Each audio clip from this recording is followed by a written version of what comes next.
என்னை சாய்த்தாலே உயிர் தேய்த்தாலே இனி வாழ்வேனோ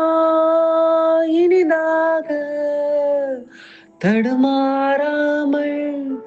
தரை மோதாமல் இனி மீள்வேனோ முழுதாக இதழோரத்தில் நகை பூத்தாலே என் பாவங்கள் தீர்த்தேன்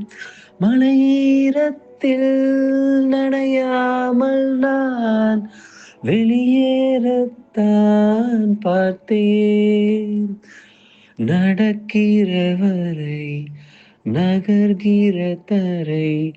அதன் மேல் தவிக்கிறேன் விழிகளில் பிழை விழுகிற திரை அதனால் திகைக்கிறேன்